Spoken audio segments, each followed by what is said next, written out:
Después de haber hablado sobre libros y sobre películas, sobre ficción, que es una necesidad humana también, corresponde regresar a la realidad en sus aspectos más crudos, que son los que tienen que ver con la delincuencia y la seguridad ciudadana. Hemos invitado por eso al ex viceministro del Interior, Ricardo Valdés, para que nos dé algunas explicaciones de novedades que se vienen produciendo en nuestro país y en el continente, en nuestra región. Naturalmente todos estamos impactados por el asesinato político que ha habido en Ecuador de Fernando Villavicencio, después del cual ha habido todavía otro atentado contra un candidato del borde contrario, es decir, del partido de Rafael Correa. Ricardo Valdés, buenas noches, gracias por estar en RPP. No, un gusto como siempre. Se ha publicado un libro que ha tenido mucho impacto en la Feria del Libro y que ha sido muy comentado en la prensa, escrito por una colega venezolana, Rona Rísquez, llamado simplemente Tren de Aragua. Aragua es un estado venezolano donde al parecer hay una cárcel donde viven desde hace cierto tiempo criminales que siguen organizando el negocio y su séquito de muertes, de extorsiones y de trata de personas. Díganos algo sobre el origen de este llamado Tren de Aragua. Bueno, yo no he leído el libro, pero sí he leído las entrevistas que le han hecho. Obviamente corrobora una información que ya se tenía de tiempo atrás, desde que el Tren de Aragua empieza a sonar aquí en Lima, sobre todo, a nivel de lo que son las pugnas por controlar todo lo que es la explotación sexual. Y no solamente en Lima, también en varias regiones del país. De ahí ya se hablaba de Tren de Aragua y sobre todo de sus diversas vertientes. Lo interesante del libro y de las entrevistas que pude leer es que usualmente se suele confundir a las organizaciones que están asociadas a Tren de Aragua, pero que se relacionan con ella. Hay varias en el Perú. Está Cota 905, Los Gallegos, Los Hijos de Dios. Hay varias de estas bandas asociadas que de alguna forma reportan a Tren de Aragua, pero que no son lo mismo. Inclusive se han, digamos, compartido en Lima para la explotación sexual. Tren de Aragua está en la zona norte, en la zona sur se encuentra Cota 905 y así. Esto ya se conocía. Y obviamente lo que representa es un cambio fundamental en la estructura de criminalidad en el Perú, sobre todo a nivel de trata. ¿Cuál es ese cambio? Por ejemplo, para ponerlo en cifras, en el año 2018 no había una sola víctima venezolana de trata de personas, en explotación sexual, ni una. En estos momentos, cerca del 37% son víctimas extranjeras, hay como 15 nacionalidades, y el 80% son víctimas venezolanas. Cuando dice víctimas son explotadas, son mujeres explotadas sexualmente. Explotadas, obligadas a trabajar para enriquecer a este Tren de Aragua. Y es que esto del tren además me hace un poco pensar en que es gente captada, venezolanas captadas en la propia Venezuela, y que son traídas desde Venezuela por tierra, en fin, por diversos medios, más siendo explotadas en el camino, y luego el destino puede ser Chile, puede ser Lima, puede ser otra ciudad del país, ¿no? Entonces, ahí hay un cambio en la matriz. La trata que era interna en el Perú, la trata de personas, ahora es una trata que combina trata interna con trata internacional. Hay un cambio en esa matriz de explotación. Y obviamente lo que hemos visto asociado a esto es un incremento de los casos también de sicariato y de negocios asociados, como la extorsión, que es también manejada, por lo que ya se conocía y ahora ha sido descrito en este libro, también desde Tren de Aragua, ¿no? Aquí, en el Perú, el dirigente máximo, conocido como Mamut del Tren de Aragua, está preso.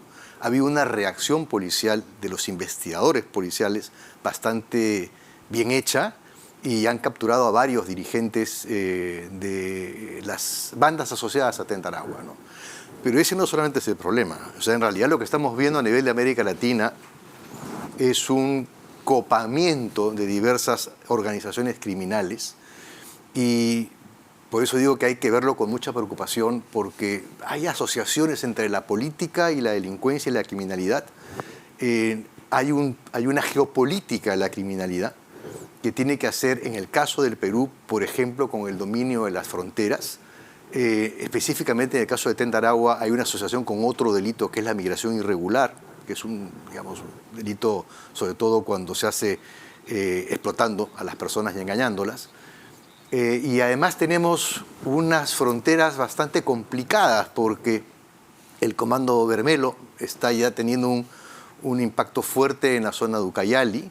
Pero, eso por es ejemplo, brasileño, más bien, ¿no? Brasileños, sí. Hablando de Brasil, pues, hay todo un tema, ¿no? Porque tenemos, por ejemplo, los remanentes de la FARC en el río Putumayo, que van y vienen hacia Loreto, y ahí se están manejando mucho lo que es minería y lo que es también narcotráfico. Lo propio ocurre con la Familia del Norte, en el caso de Brasil, que es otra organización criminal. Tanto la Familia del Norte como Comando Bermelo se originan en las cárceles y se manejan desde las cárceles. Lo mismo, se sigue manejando desde se siguen manejando desde las cárceles. No hay un control efectivo sobre el no uso de teléfonos celulares en las cárceles. No solamente, sino que hay toda una cadena de información que sale desde las cárceles, que va y viene y que siguen las instrucciones. Porque como además está relatado en estas entrevistas a la autora del libro El Tren de Aragua, la cárcel de Aragua, la cárcel de Tocorón, donde se encuentra el Nene Guerrero, que es el máximo cabecilla, en realidad es un búnker. Y es un búnker para proteger al líder del Tren de Aragua. Es decir, uno no puede imaginarse que un penal tenga bar, restaurante, piscina, todo al servicio de este cabecilla.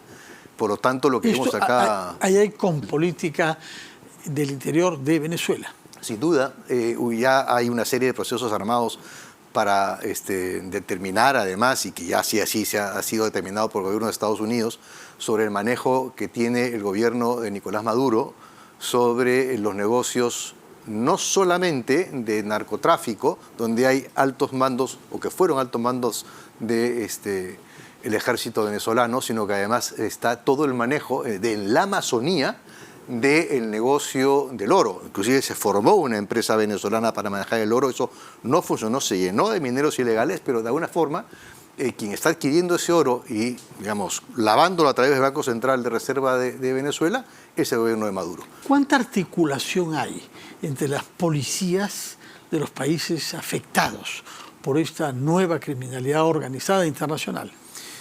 Bueno, tenemos la policía, la Interpol, ¿no? En principio, que es la que de alguna forma establece las relaciones, y además en cada país tenemos agregados policiales que establecen los vínculos. En cada país, no tenemos ahí, digamos, dificultades pese a las discrepancias políticas. Sí, tenemos obviamente en todos los países hay una línea, pero sin embargo hay también una relación personal que se establece en diversos eventos. Es conocida la de un alto jefe policial que inclusive ha estado recurriendo los carabineros de Chile al policía peruano para a su vez obtener información de la policía venezolana. No voy a dar nombres porque esto está obviamente, es una información que es un trascendido que me ha llegado a mí. Y esto es porque Boris anda criticando a Maduro un poco más que a nuestras autoridades políticas peruanas. Porque hay una relación bastante, digamos, positiva entre la policía peruana con la policía venezolana, independientemente de lo que pueda estar ocurriendo al alto nivel. ¿Y eso se explica cómo? ¿Por razones personales, jefes policiales? Por razones personales, en este caso. Pero hay, como digo, o sea, hay tres niveles, ¿no? La Policía Internacional, la Interpol, luego lo que podría ser el manejo político de la agregaduría policial, y luego está obviamente también el vínculo personal que se establece porque hay contactos, hay comunicaciones, hay idas y vueltas, hay información que se nos pide, información que entregamos, y eso es parte de la dinámica policial en todos los países del mundo, en realidad. ¿Qué es lo que ha funcionado en otros países, ¿no?, donde hay bandas criminales de este tipo? ¿Qué es lo que ha funcionado sin perturbar naturalmente las garantías democráticas? La investigación criminal. La investigación criminal es lo que realmente funciona para manejar y para combatir la delincuencia. Hay dos grandes rubros, para hacerlo bien sencillo: la policía que maneja y controla la calle y la policía que maneja y controla la investigación. Entonces, la que maneja la calle, la que está ahí, es la que evita el raqueteo, es la que está, digamos, pendiente de la criminalidad, del ranchón del celular, etc. Mientras más copemos la calle, mejor. Pero ese copamiento de la calle no tiene sentido, no tiene orientación, no tiene brújula, si no lo acompaña la investigación criminal. En el Perú, ese es el lado que, ahí podemos discutir un poco sobre las propuestas que se han, de hecho, ahora en 28 de julio, pero no va a caminar, no va a tener ningún tipo de eficiencia esta suerte de control del territorio si no hay investigación que nos permita realmente recopilar quién es quién está detrás. Por ejemplo, se roba un celular y ese celular obviamente va a estar destinado a un mercado ilegal.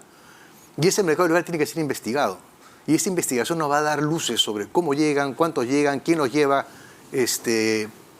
cómo se comercializan, lo mismo con automóviles, lo mismo con productos de venta del robo de casas, lo mismo con droga, lo mismo con tráfico de personas o trata de personas. Todo es así. Tiene que haber un componente de investigación. Entonces, a mí es lo que más me preocupa, que entre las propuestas del gobierno, cuando se hacen propuestas... Policía de orden. Podemos hablar de eso, pero nada de lo que se ha propuesto lo vamos a ver en el corto plazo. Nada. Ni una de los temas que han sido propuestos ahí. Lo que vamos a ver, lo que tendría mayor sentido en el corto plazo, por ejemplo, si queremos abordar y tener más policías, la formación de un suboficial toma 3 años. Podemos acortar el plazo. Podemos tener 2 promociones, podemos aumentar las vacantes. El ministro dijo, podrán entrar a orden y seguridad los policías que aprobaron el examen pero que no encontraron vacantes. Amplía las vacantes. Si tienes gente que aprueba el examen, amplía tus vacantes, vas a tener más policías, forma más policías. Lo que no puedes es manejar esta suerte de híbrido en que es más un sereno con armas que un policía. Pero la idea, en todo caso, desde el punto de vista del gobierno, sí, es que haya rápidamente personas armadas en las calles. Rápidamente yo puedo salir, adelantar la promoción de un policía, un suboficial que ya tiene 2 años de formación y sacarlo antes de que cumpla el 3º, por ejemplo. Entonces, lo otro es que también tiene que indagarse más, son los regímenes laborales dentro de la policía. De eso nadie habla, no los miran. Famosas 24x24, por ejemplo, 24x24, la compra hay más de Franco. 10 regímenes laborales dentro de la policía, o sea, digamos, modalidades de trabajo dentro de la policía. Más de 10. Ahora, 11. un reproche que se hace mucho es que se ha descuidado a la policía especializada en inteligencia, que no hay una carrera que les permita avanzar en ese campo como existía cuando había la PIPI. Naturalmente hay algunos... La PIPI está en investigación, no en inteligencia. La inteligencia estaba distribuida. Sí, pero que la queja es que no se pueden especializar. Y las personas que hacen investigación un día, hacen carreteras el otro, y después prevención, etcétera. Bueno, pero eso es decisión policial. O sea, es decir, la especialización es una decisión del comando policial. Es decir, se puede establecer que a partir del rango de mayor, los oficiales, o del rango de brigadieres, por ejemplo, los suboficiales, se aboquen a una especialidad y se formen en ello. Hay escuelas dentro de la policía, hay inclusive maestrías dentro de la policía.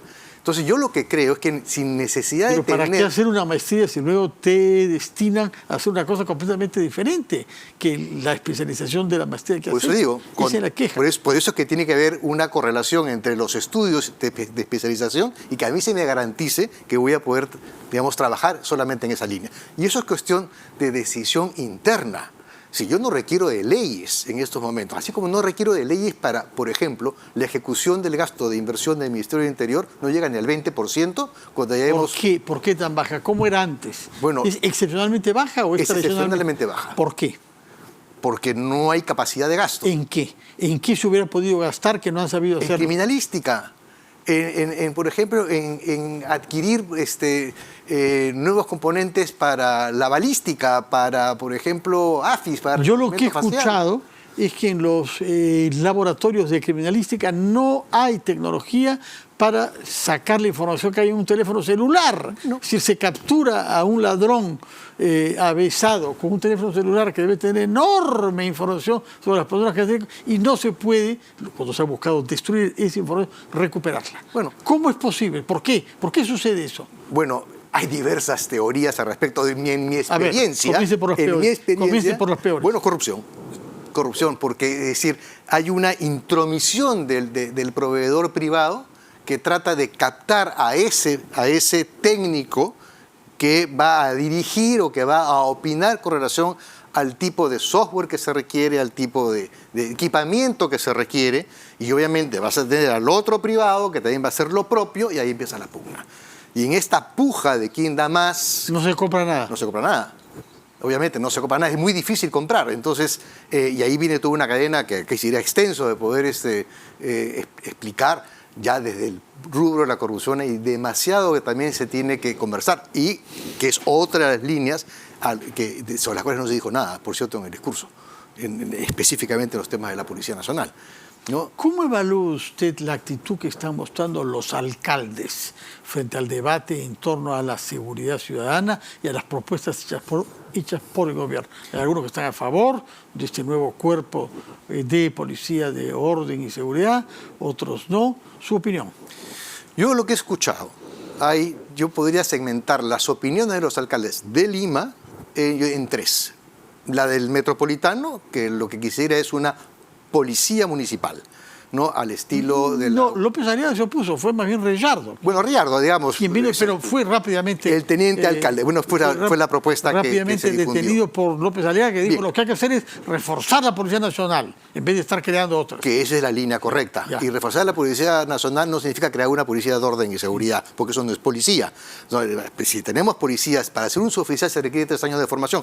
Entonces, ahí que ya lo dije anteriormente, acorta el plazo, maneja eso de otra forma, pero tenlo dentro del sistema disciplinario de la policía, para que realmente pueda dar cuenta a esa policía bajo un esquema disciplinario de sus actos y de sus acciones.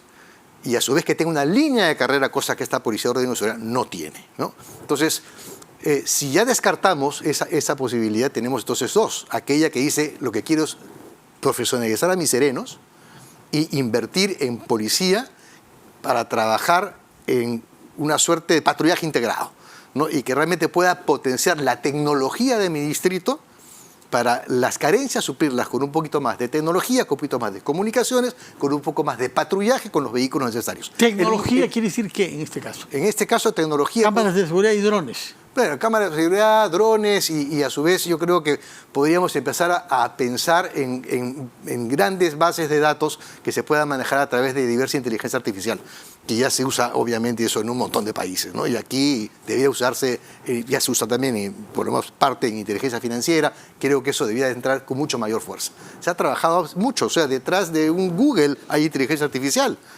Y eso es lo que hay. Cuando nosotros buscamos algo en el teléfono, lo que hay es una inteligencia artificial que está detrás de este Google. Entonces, hay una serie de software que se usa para ello, para una serie de procesos, ¿no? Que se usan además en el sector privado. ¿Por qué no trasladarlos al sector público? Los temas de seguridad, hay una seguridad privada muy bien desarrollada. ¿Cómo trasladarlos al sector público? Bueno, es decir, la experiencia que existe en el sector privado, en la seguridad privada, por ejemplo, a nivel del sector financiero. El sector financiero tiene un sistema de seguridad en donde tiene que cubrirse tecnológicamente de todos los ataques que se dan con gran frecuencia en segundos, ¿no? Para entrar y robar información. Ese esquema se voltea, podría simplemente a través de un sistema de inversión vía obras por impuestos, por ejemplo, ¿no? O, en fin, bajo el esquema que se quiera, se puede desarrollar toda una estructura que permita tener un mayor despliegue de información y análisis de información. Y lo otro es lo que ya se ha repetido, algo dijeron en el mensaje.